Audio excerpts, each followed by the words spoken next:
refrigerator. Then that fan pulls it in from the bottom up across your evaporator to absorb the heat and pushes the cooler air back out. Okay? The ideal refrigerant would be one that can discharge all the heat capable of what it can absorb. Okay, so that is very important to you to see that and know exactly what that is. That dispelling of that heat happens in your condenser, and we'll explain a little bit more about the condenser and evaporating process as we go through. While refrigerant, it's important to realize that the state of refrigerant is a liquid, vapor, high pressure, low pressure, saturated liquid, saturated vapor, saturated or superheat vapor, supercool liquid at any point within the system as the system is in operation. Okay, so basically what happens is you got your suction side here. Oops, go back. Go back too far. I love these things when I don't know how to use them. Okay, so you're going to come in with low pressure vapor. You'll come to your compressor. It's going to come out of your compressor here on the discharge side is the high pressure vapor, and then it's going to go into your condenser. Condensing is just like watching water evaporate from the ground or from the lakes and the oceans going up into the sky. What happens when it hits the cooler air? It recondenses back into what? Liquid. Rain, and it comes back down. So it's literally condensing. So that's what your condenser does. Your condenser's doing the same thing. Brings it in as a high pressure vapor. It sends that fan through there to cool it down. It becomes a high pressure liquid. Your liquid line now, although it doesn't show it in here, your liquid line goes through the housing of your refrigerator, back and forth, and around your gasket area to keep those gaskets pliable. Then it comes out, goes to your filter dryer, from your filter dryer through your metering device, which is your cap tube, okay, into your evaporator as high pressure liquid vapor. And by the time it gets to the bottom from heat absorption, it is in a low pressure vapor. It comes back to your compressor and starts that cycle all over again. That never changes. Continues that cycle over and over. Can you tell me, I want to make the compressor, what actually does the winding do in the compressor? Okay, so when it's bringing the gas into the compressor, whether it's centrifugal or whether it is linear, a piston type, it is taking that gas and building the pressure back up. Like magnets and what? It's a winding motor, just like you would have in a motor in your dryer and stuff. It is an actual motor. It's just pushing it. It's picking up that low pressure vapor and pushing it and building it back into high pressure through a set of tubes in there, okay? So it's picking that up and it's forcing it back through to build up the pressure so that it can recondense back over here. Is it like a piston? Some of them are piston type, some of them are a swash plate type, or what they call a centrifugal, okay? So, and we might be able to pull up later, one that's already cut away that you can actually see. Right now that's not in the slides, but we could probably do that later with some of you if you want to. Just so you can see how it works inside, but there are some cutaways that will show that. Okay, let's move on here. Types of refrigerant, R600A, which is the newest. That's isobutane. Anybody know what isobutane is also used in? Lighters. Cigarette lighters, exact same stuff, okay? You're gonna have 134A, which is the most common in the field right now, but as to the new industry standard, R134A is no longer being produced. It's all gonna go to R600A. And by the way, this is a different color canister. If you see the white canister, or what they call the mother of pearl canister, that's actually remanufactured R134A, okay? And then of course R12, which is the oldest, which none of you should ever be touching. That has been actually taken completely out of the system, okay? So make sure that you have an R12 system. If it's not working, don't touch it. Do not try to tap it, do not try to recover it. It is actually against federal law. That's a $20,000 fine if you tap that system, and they catch it. Okay, the customer's got to get with their city, they got to get with their state and find out where they can get rid of that refrigerator so that the state, the federal government can take care of it properly. Okay, don't get into R12. It is not a good thing to get into. Here's some of the labels for some of the refrigerators that you're going to see, whether it's a GE, LG, or Samsung. Every time you walk into the customer's home, the first thing you do is take a picture of the area around to see what you need to see. So you're gonna find your parts. So on Samsung, you can scan the barcode. You can scan the barcode on the back of the refrigerator. But this is a very important data. You need to load that up. I'll actually load that also into your work order to verify the model and serial number that's in your work order. It must be verified every time. Make sure you do this, but the other important data that you're going to find on here is right there. That's R134A, okay? It's 115 volts, 60 hertz, okay? It's gonna give you all the dimensions, but this right over here is charged. It's 5.01 ounces of 134A. So that's the amount that we need to put. What? Refrigerant. That's the amount we need to put back. That's the amount that you need to put back in if you're doing it. Okay, here's your amperage, your overall amperage, and that's with everything in that refrigerator working. Okay, that's your compressor, that is your fans, all three of them. Everything that voltage goes to, your lights, everything. Your door heater on your French assemblies. That's the overall amps that you should see at startup. I guarantee you that that compressor is going to wind up, and that's going to be max amps. That compressor may wind up to 3.5 amps, come down and operate at 1.2. Takes very low energy to operate those. Then again, you get over to the R600 units, and you will see the R600 units. Let's see, that's 134A. So that's one of 600 Samsung. So Samsung's R600, and but I don't see on here. Since that's a picture of the one that's off the compressor, it just tells it's R600. That's the compressor number, by the way. It doesn't tell me how many ounces or grams that it takes on it, but I can tell you a full-size Samsung refrigerator a lot of times only takes 1.76 to 2.4 ounces of R600. Will it say inside the door? It will say inside the door on the model serial number tag inside the door. Charge it. Yep, it absolutely will. Recovery tanks. Do we mix refrigerants in recovery tanks? So if you are working HVAC and refrigeration, you're gonna have one for 134A. You're gonna have one for R22, you're gonna have one for 410. You never mix refrigerant. If you contaminate with that refrigerant, it has to be burned off. There's no way else to fix it. There's no way to filter out the different types of refrigerants. And believe me, each refrigerant takes their own type of oil. R12 takes a petroleum-based oil. R134A takes a synthetic. R600A takes a petroleum-based oil. Okay? You cannot mix them. You cannot change out the oil in the compressor, put R600A in there, expect it to work. It's not going to happen. Okay? So make sure that you are putting these in their right containers. Whatever one it's marked for, that's what you put in it. Okay, recovery tanks used to be at 350 pounds on a static test pressure on them. You'll find that information stamped into them. Now they have to be 400 pounds to be a proper recovery tank. Okay, so the approved tank is that one over there. That's 400 pounds or more. Okay, make sure that that's what you're using. Each type of refrigerant, like I told you, whether it's going to be 134, R22, 410, each of them have their own recovery tank, every last one of them. I know you can't see that, but anybody know what type of refrigerant this is? Really kind of small, isn't it? No, that's not R22 up there. 600? That's not 600 either. R12?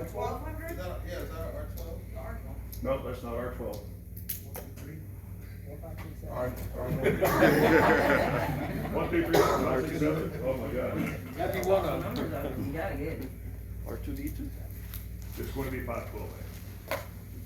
That's for commercial systems most of the time. So 414B, 512A, same thing. It's all for commercial systems. Okay? Let's move on here. R600A is a mineral-based lubricant, like I was saying.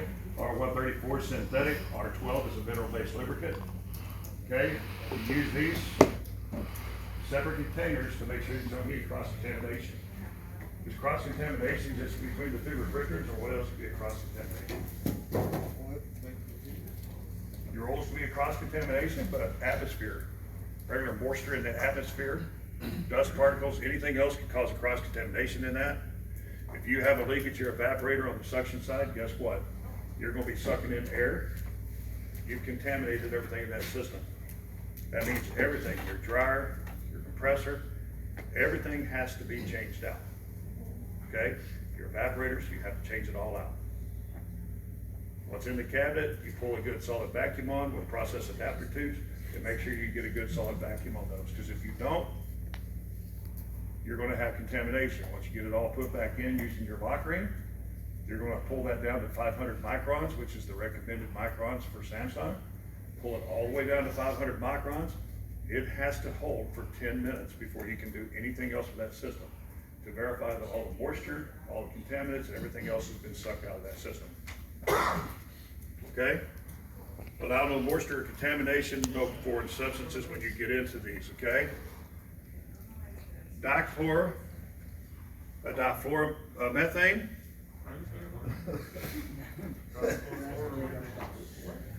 So difluoromethane, that's HCFC for R12, okay? That's its technical name. It's banned by the EPA, banned by the US government, okay? It's a safety class 1 refrigerant, non-flammable, but it is ozone depleting, so therefore you gotta be careful with it. Don't touch it, it's banned. Don't do anything with it. Make some phone calls, let everybody know. You can't fix that system, it's R12. And believe me, there's still R12 out there on these things, so when you get into HCFCs, you definitely don't wanna heat them either. That's just the older ones that is in there, right? That's the oldest one, Yeah. but yeah. I have a 28-year-old refrigerator That's R12. that still has R12 in it. So when it dies,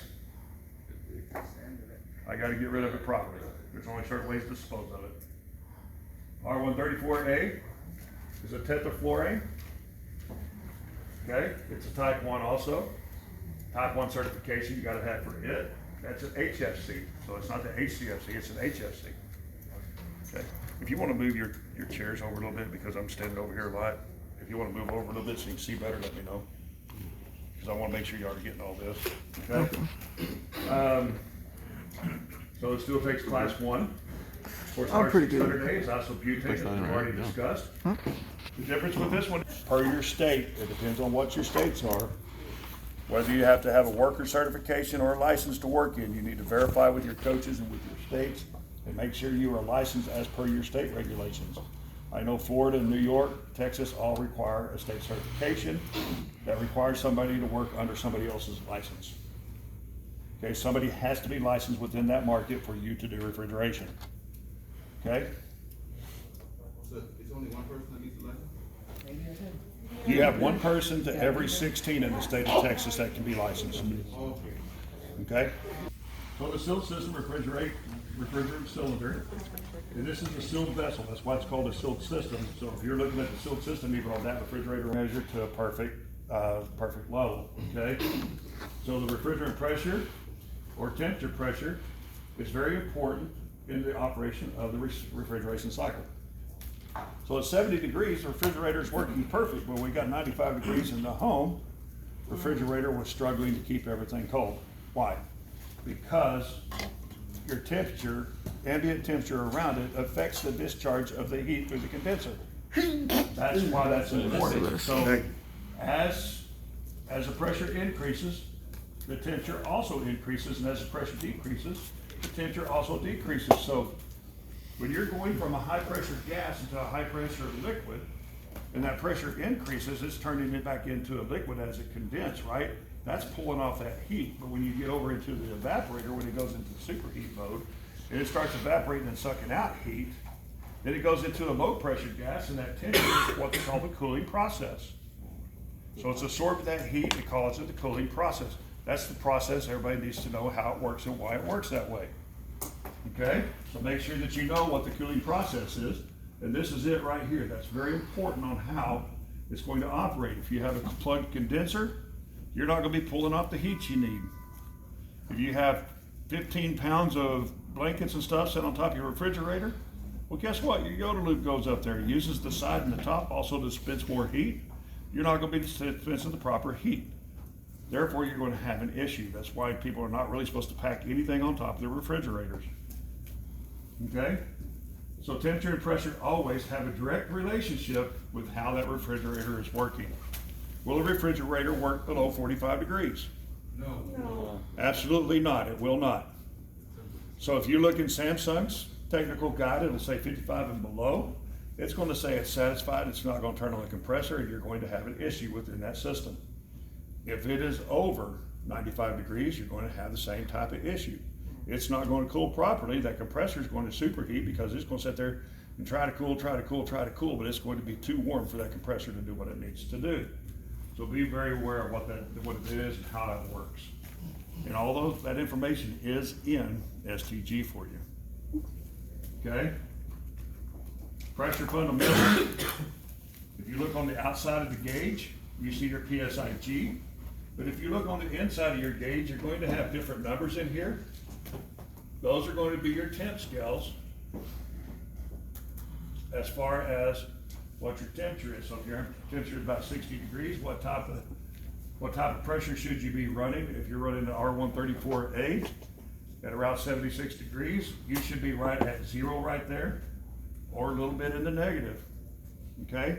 So it says from +5 to -5 for R134A is a proper temperature at that particular temperature, ambient temperature around your refrigerator. You go to the high pressure side, it works the same way, just like it does in HVAC. Your pressures are on the outside. Go with your ambient temperature, calculate it, and see if your pressures are going to be right. On most R22 systems, from 3 tons and up, you're going to be looking at anywhere from 350 to 320 PSI, okay? On your high side, you got to know what these systems are, what they're doing, and why they're doing it, okay? If you're doing R600A in these systems, a lot of times it's going to run from +2 to -4. It's going to run most of the time in a vacuum. You won't see much pressure on this side either, okay? So you got to know how to read your gauges, why that's important, and what that means to you as far as what your ambient temperature and everything is. And the calculations for you for that are actually pre-done in a chart inside of STG. Okay?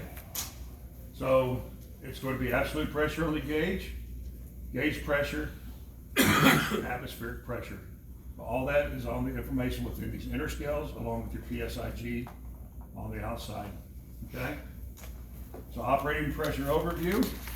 Operating pressure will vary considering the temperature, the condenser surface, operating back pressure, condition of the condenser surface, the extent of superheating of the refrigerant gas, and other variables and factors. So when we're talking about this one right here, so it's got a lot of lint, dust, oil, junk on it that you got to clean off. That's going to affect the cooling. So they say my freezer's not cooling, but my refrigerator seems to be doing just fine. A lot of times, first place to look would be right there. You can look at that and see how that goes, okay? Superheat, the amount of heat that the refrigerant picks up.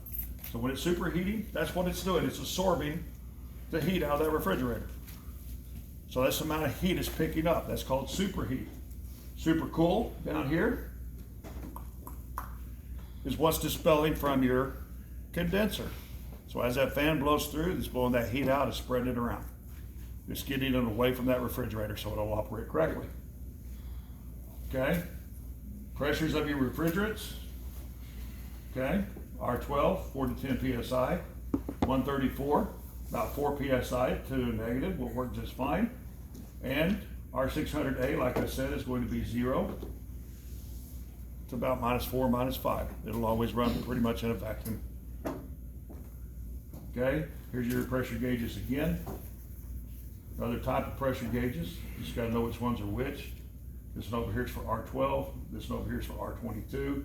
Make sure you get the right gauges because there are R600 gauges out there too. Okay, so don't use an R600 gauge on a 134. Don't use 134A on R600A. Okay? R22, low pressure, high pressure sides.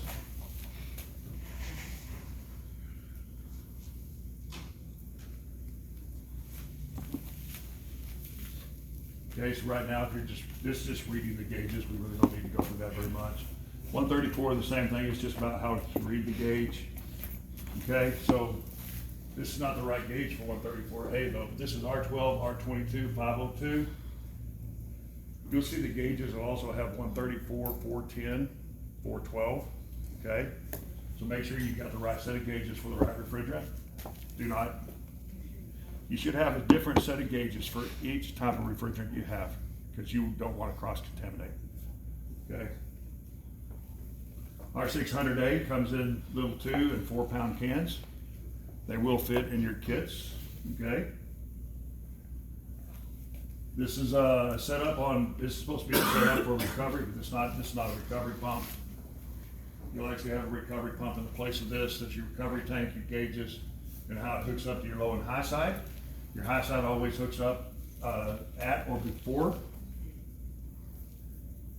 your dryer, and your low side, you always want to tap that on your process adapter side for your low side of your refrigerant. Okay? So low side tap, high side tap in the system. Use a 3-port gauge, which is the ones you'll be getting out there. You won't be getting the 4-port gauges. And your charge port, you'll learn how to do that when you get into hands-on with me later today for orange and red, and then the rest of you next week. Okay? Did everybody get a picture of that?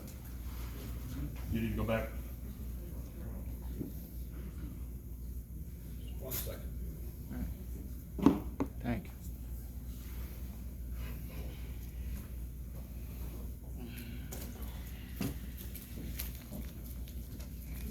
Okay? Now there are some four system gauges out there. Strictly the black one is nothing more than your vacuum pump. Then the yellow is used for your charge port and your evacuation port. But I don't believe you are going to be getting any of these, so you shouldn't have to worry about this particular set of gauges. But it's also used for recovery, just like the other one. Okay? Oop, let me go back. Let's get a picture of that. Get a picture of that. That's just if you get this particular type of gauge. I don't think you'll be getting that. The three ports are the ones we put on the tool list. Okay? Everybody got a picture of that? Okay. Complete repair. Replace parts as needed. Do we go out and put a compressor in every time we have a field system problem? But if we do have to tap the system, whether it's to replace an evaporator that has a leak or something in it, what do we have to replace every time? Filter dryer. Filter dryer.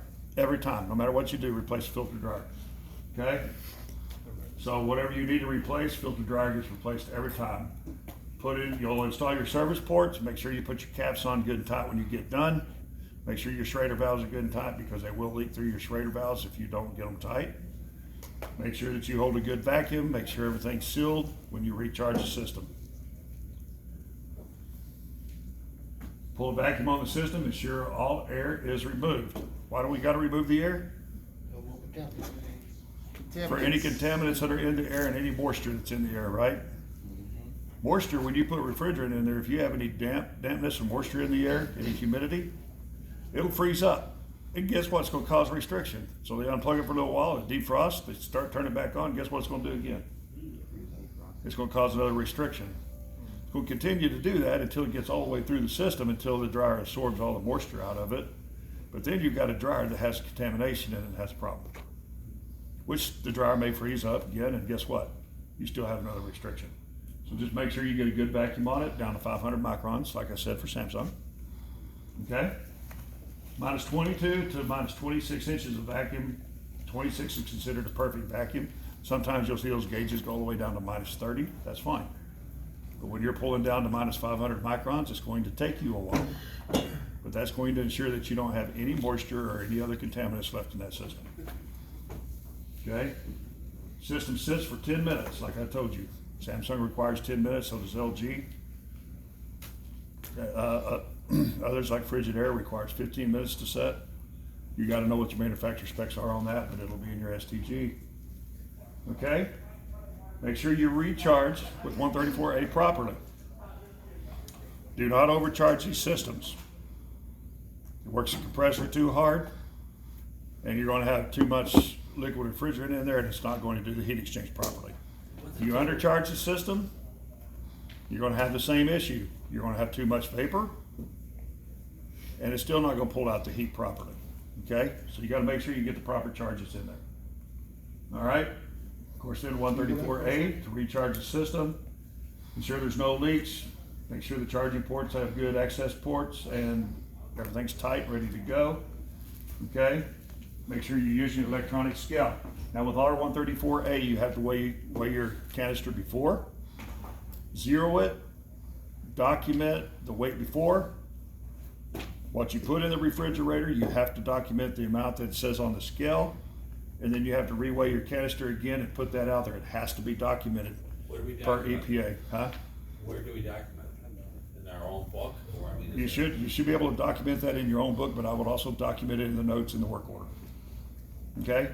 Because EPA requires it, you need to be able to go back and find that information somewhere. Okay?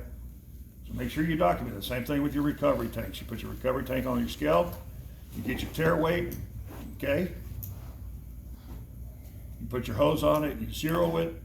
When you recover your system, you get the amount of what you pulled out of that refrigerator. And that's also another way that you know you're gonna have a small leak or something, because if it says it's supposed to have 5.1 in there, it should pull out 5.1. Okay, if it doesn't, it only pulls out 3.6, you may have a small pinhole somewhere in that system, you're gonna have to find it. Believe me, pinholes are not the easiest thing to find, but you can find them, okay? But you have to document what you do. So you recover, you get that weight in there, you know what that weight is, okay? And then you take the scale and take the recovery tank off, you zero it again, you set it back on there and get the extra tare weight so that you know what the total tare weight is afterwards, okay? Okay, so cylinder valve engages, okay? We showed you some of the valves and stuff that you're gonna be using. For R600, it's not bad to get those valves for R134A so that you don't release into the atmosphere. Is that big tank gonna fit on those scales? No. No, we got a bigger scale. You got a larger scale, not on that little one. That little one's for R600 only, okay? So determining the appropriate amount, I've already described what you do with the scales, so just make sure you get the right amount in there, okay? The correct weight of the refrigerant, you must have the right charge in there, okay? If you're like 0.02 low on your charge, it's still gonna work correctly. It's just gonna work the compressor a little bit harder, and you'll probably still will have a good working refrigerator. But if you overcharge it, it's not gonna work correctly at all. So don't overcharge them. You go back a slide, or part two, for a second? Back one more? Yes, please. Blessed. Is that what you need? Yeah, thank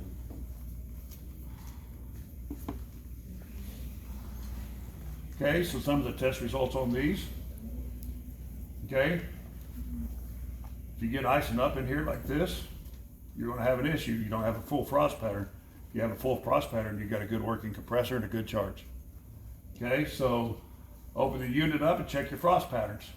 So as we're recovering and recharging down there today, you're gonna have the inside of your refrigerator taken apart. So when we turn those on, after we get them charged back up, you're gonna watch that frost pattern. And as I've described to several of you before, your frost pattern starts here at the top. It works its way down. Then you see this tube that comes back up the side? That's your low pressure side going back up, back out into your compressor. Okay? So you gotta know how this works, why it works, but as you start up here, you're gonna absorb the most heat immediately. And it'll keep doing that until it gets a frost pattern all the way down to the bottom. Because remember, you're coming in as a high pressure vapor. It's boiling off. By the time it gets to the end, it's at a low pressure vapor. All right, so it's going to use the gas in there and going into superheat to remove the heat from inside the refrigerator. To reiterate on that, the fan is going to be up here at the top. The air is going to enter from the bottom down here. It's going to pull the air up and over to pull the heat out of what's ever in that refrigerator, dispense it out, and it's just going to keep that circular motion. As that fan's on, it'll keep pulling it in the bottom and pushing it back out the top for the cooling process. I have a stupid question. What if the freezer has a nice frost pattern, but the fridge has a weak frost pattern? What's typically the issue there? Typically, the issue is probably going to be your air movement, bad gasket, or something like that. But let's save those questions till the end, okay? We'll go through that later. All right. Close the low and high side valves. Once you get that good frost pattern down there, close your low and high side valves. Be prepared to remove your gauges and stuff and put everything back up. Make sure you put your caps on your service ports. Can you go back? Right.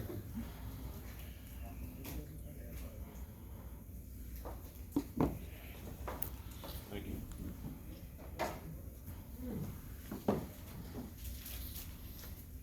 You have a new exercise. Phones up, picture, phones down. Photo shoot. Okay, R600A, here's some more details on R600A. The saturation point, super cool, super heat numbers of the refrigerant. And some of the working essentials we're going to cover right here, okay? It is an isobutane. It's now used in the homes. Uses a whole lot less refrigerant to do the same amount of work 134A is going to do at 5-point-something ounces. It's going to be like 1.26, 1.5, something like that in isobutane. A whole lot less. Okay? Here's one of your pressure to temperature charts for isobutane. Always good to have a copy of this in your phone so you know what you're looking at.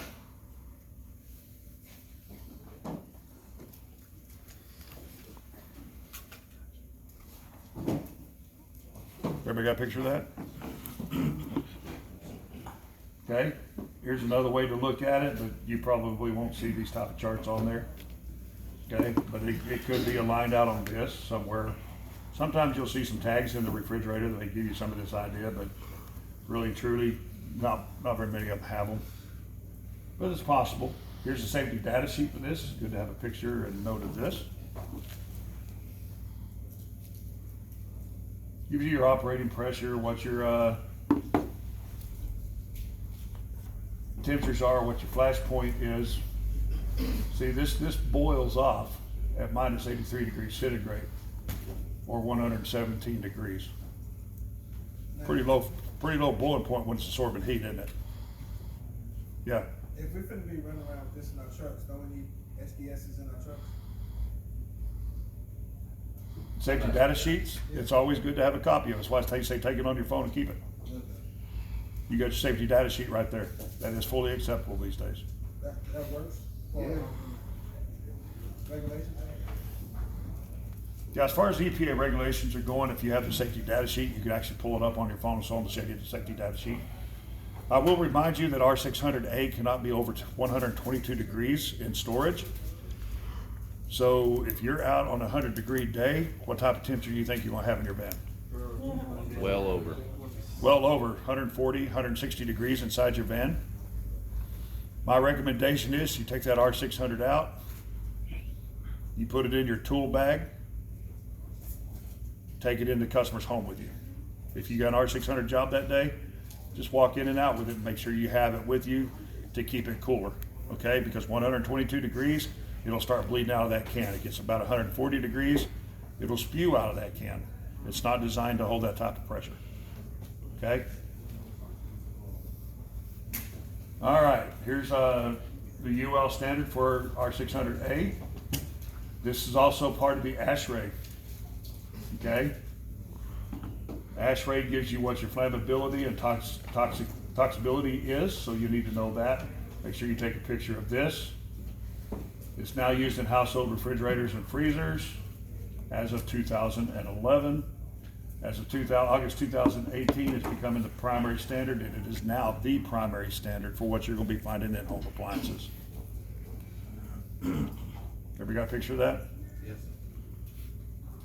Okay, safety concerns. Take a picture of your safety concerns while charging. Discharging that unit, no spark. Okay? So if you don't have your light on already, don't go turn on the light switch if you just built it into the house, because it could spark. Don't turn on a fan, okay? Don't turn on the knob at the range and get a spark. You don't need that, okay? So make sure you're following safety precautions, everything that the EPA says. As you study for your EPA, it will give you every safety precaution that you need for R600A. Same thing for 134A. So make sure that you're following all safety precautions. All right, so here's some more data on R600A. Just take a picture of that. All this is on the data sheet. We just kind of broke it down for a little quicker reference as you do that. But right here, you see where the 122 degrees is. Okay, temperature in excess of 120 degrees. No direct sunlight and stored securely. Okay, inspect the canister for damage or leaks every time you pull it out. You will smell it. It does have an odor to it, so be prepared. Okay? It's not good to go down and smell this stuff going down the highway and get dizzy and stuff and have a wreck because you didn't take care of it. All right? R600 Part 1. Okay? It goes inside the suction port. We usually just charge these by vapor only. Charging by liquid it'll go in way too fast. You'll overcharge it really quick. So pull it in by vapor.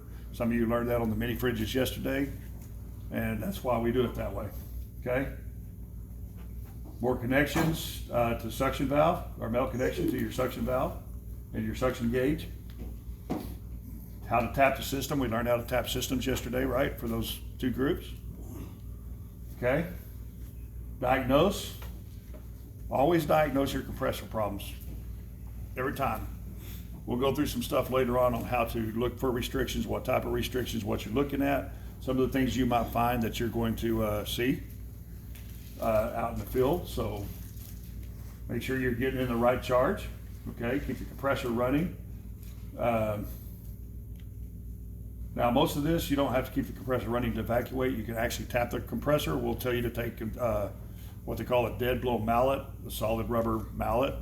Tap the compressor with it. That will be in your toolkits, and that will actually discharge the refrigerant that's caught in the oil that you'll find inside your compressor. Okay? It's isobutane. Always dispense it outside. Now, are we going to dispense this outside a window that has an HVAC unit that can come on underneath it? No, we don't. Make sure it's away from anything else. And don't be like a couple of other texts that I had once before, that the customer went outside to smoke, walked around the edge of the house where it was hanging out, didn't see it. Got a nice flashback when he lit up his cigarette. Come in, his eyebrows were singed, his hair was singed back, little singes on his arms. Real quick burst and it was done, but that's a scary thing. Yeah. So be aware where you put it at. We don't want any flashbacks, okay? Last but not least, 10 minutes before removing the compressor. At least 10 minutes, guys. You tap on it at least 10 minutes before you remove the compressor. Are you going to take that compressor, put it right back down in the other box and go put it in your van right away? No, I tell you to take it out, set it on the back porch, take it out, set it by your van on the curb. Don't forget it. Let it set outside and let it evacuate some more. If there's anything still trapped in that oil, let it get out before you put that in your van to take it and get rid of it. Then again, once you get back home or once you get back to your FSL, make sure you take it out of your van. If there's anything left in it, because it's going to be shaking around, it's going to be dispensed in small amounts. If there's anything left in it, we want to evacuate those vans. Open up that van, let it air out about 10 minutes before you go home. Make sure that you get good. Huh? Are we shipping the old ones back? No, the other ones have to be destroyed in a certain way. So you'll take those to someplace that does metal recovery. They'll have a certain area for compressors, okay? And you'll take them in there and you'll give that to them so that they can dispose of them correctly. That oil has to be taken out of them before they get crushed or done anything else with. So would we have a box, say, at the FSL, and then one rep with just some? I always had outside the area where my guys brought them back, I always had one of those great big like orange boxes and stuff, or with a metal rack and a big plastic box on it. Yeah. And everybody brought their compressors back and put them in there. and we just pick them up with a forklift, put them on the 1-ton truck, take them out and just destroy them all at the same time. But that's up to between you and your coach. I'll need to check with them on that, on how they want to do that. Okay? But they need to, all compressors that you've taken out need to be disposed of correctly. Okay? So make sure that when you put those in there, you put them in straight up and down. We don't want the oil mixing and coming out or anything. They go straight up and down. Okay? Always had little cardboard boxes we put in between ours so we could set them down so they stayed set straight up. Okay? Because you really don't want to have a great big oil mess running everywhere. Okay? Part 2, we'll go through these pretty quick. Okay? When you replace your compressor, or anytime you do anything with sealed system, you replace the dryer every time without fail. Okay? Sealed system components, make sure that you replace them. You recharge this compressor completely and correctly. Using the lock ring system to do the repair on the system.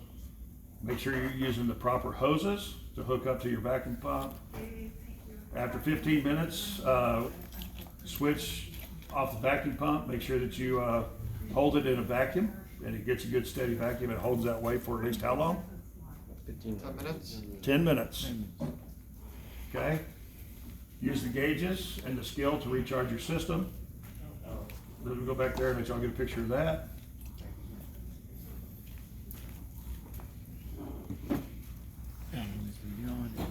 Okay? Some of you will have a gas detector. You can use this gas detector for isobutane, propane, natural gas. Okay? There's a way to use it for all 3 of those. Of course, some of you already seen the little scales. We'll go over that a little bit more. These vacuum pumps that we've given you are spark-free vacuum pumps. Okay, so you can use the vacuum pump while you're using isobutane. It is a spark-free vacuum pump. Okay? This is the kit. Some of you have already seen. The rest of you will get to see this, I believe, next week. This is your gauge kit that you're going to have to do R600 repair. Okay? Align the proper environmental and handling practices of refrigerant. Okay? These are very important, guys. These sealed system safety is extremely, extremely important. You never, ever, ever let R134, R12, R22, or 410A go into the atmosphere.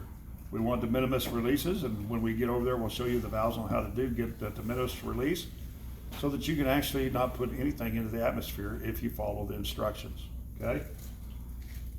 If you smell gas, take action, get to a ventilated area immediately. Never, ever, ever expose this to heat for any reason. The cylinders, when you're brazing anything, don't expose these refrigerants to heat. I can tell you R134 has a maximum temperature of 140 degrees. Okay? And then that relief valve on that canister can release. You open up your van, you're going to have to evacuate that van for 10 or 15 minutes before you get in and start driving. HVACs are known for pulling oxygen out of the atmosphere and causing problems in the lungs. Okay? Where appropriate, PPE. How many times we tell you, put your PPE on, wear it. Very, very important, guys. Wear it. Okay? The refrigerant oils, they become acidic. As refrigerant goes through there, those oils become acidic. Not only will it get you by burning you from frostbite, it'll burn you because of the acidic nature of that oil. Okay? Yeah. Don't wear jewelry. If you need to wear a wedding band, you can get those silicone wedding bands from Amazon, put it on while you're at work. Hey, they work. They work very, very well. A lot of companies out there that have people that do mechanical and electrical engineering, they'll actually buy those and say, what size you need? Wear this while you're at work. It's the safer way. Okay, so just make sure that you're doing that. Exposure to liquid refrigerant will cause frostbite. It absolutely will. As you notice, that was at minus 83 degrees. This is boil point for isobutane. Same thing with 134A. Its boiling point's at minus 46. Are these gloves good enough for that? Yes. Yes. These gloves are good enough for that. These are cut proof, electrical rated gloves. that little plastic barrier, that little plastic coating on there, will actually help keep that from happening, okay? That's why we got these specific gloves. We got gloves just for the safety factors of what they present, okay? Sealed system safety, again, handling refrigerants, securing them in the vehicles. You're gonna have racks in there that's going to hold like 3 canisters. You probably only need the 2 in there, your recovery tank and your 134A, because your R600A will fit in your other kit. But the thing about it is, make sure that those racks are secure and that you have some sort of strap, some sort of bungee cord or something to keep that from bouncing out while you're going down the highway. So make sure you're doing that, okay? Fluorocarbon refrigerants exposed to a flame will produce phosgene gas. That right there, guys, will kill you very quickly. So if you get an overheat, that's why I say if you get an overheat over 140 degrees and that port on your canister opens up and releases into your van, you'll need to evacuate that van at least 10 to 15 minutes before you drive down the road. And then I suggest if you're really, really hot outside, you turn on the AC full blast and still crack your windows to blow anything out so that you're not getting exposed to that. Phosgene gas will put it'll look like white nodules in your lungs, and it takes a long time for that to wear back out of your system. Same thing with torching. If you have to torch because you cut the tube too short, somebody's got to come in and braze that on. You need to make sure there's absolutely no 134A in there because that's an instant phosgene gas. You smell like burnt oranges or rotten pecans or something like that. Pecans, somebody says pecans. Make sure you get up and get out of that area. You get your customers and their kids out of those areas too. Okay? That is not good for you. That phosgene gas is if you stay in it too long, it can and will kill you. Okay? Never pressurize a system with oxygen or compressed air. An explosion may occur. That is absolute. Oxygen carries moisture. Compressed air carries a lot of moisture. It can actually react with the acidic nature of the oil and actually cause an explosion. So make sure you're not doing that. If you need to warm a cylinder during the winter because your refrigerant's too cold to go into your refrigerator correctly as a vapor or liquid, set it down in hot water for about 5 minutes. Take it out, dry it off, make sure you're keeping clean for your customer. Set it down, it's already warmed up the refrigerator enough that it's actually going to be able to charge your system. But don't put a heat blanket on it, don't take somebody's hair dryer and blow on it, don't put a heat gun on it, and definitely don't touch it with a torch. Okay? Huh? What about a what? Steamer. Steamer? No, just use hot water. Okay? The hot water, if you set it down in a sink of hot water, a bucket of hot water, it's going to build up over it and actually allow it to warm that refrigerant up, allow it to cool down, basically recondense back to a better value so that it can actually go in as a vapor or gas or liquid. Okay, first aid measures. Of course, if you got something that's going on with your lungs, you need to get to clean atmosphere and call medical assistance if you need it. Skin contact, wash your hands really good. Okay, you wash your hands for a good 3 or 4 minutes. You use cold water or hot water when you wash your hands if you got a refrigerant burn. Cold water. Use cold water only, okay? It's going to feel like hot water at first, but once it starts calming down and cooling down, it's going to warm back up, just like you do when your hands get really cold from playing in the snow or something. Same effect, but the thing about it is, if you need to see a physician or a doctor, go see them. Make sure that you get taken care of, okay? Eye contact, rinse your eyes for at least 15 minutes. Most of your vans should be equipped, if I recall correctly, should be equipped with a little eye wash station. But I would say if you're right there in the home, get to the sink and start rinsing out your eyes. And believe me, you're going to need to hold your eyelids up because that stuff burns bad. Okay? So make sure you do that and then go see a physician. Go see an eye doctor and a physician. Make sure you're going to be okay. Same thing with ingestion. I don't want anybody to ever take any of this and try to drink it. Okay? But thanks, Nate. Okay, so again, if you ingest it, do not induce vomiting. What happens if you get something that's going to be freezing going down? If you induce vomiting, it's going to be freezing coming back up, right? Let it go ahead and clear its path.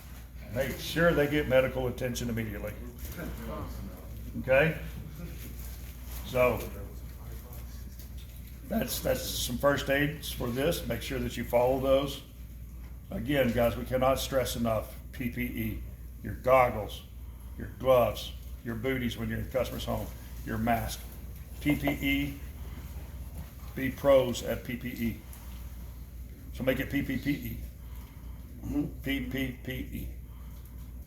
Pros, protective, right? Pros, personal protective equipment. See if anybody can say that 4 times real fast. Okay, any questions?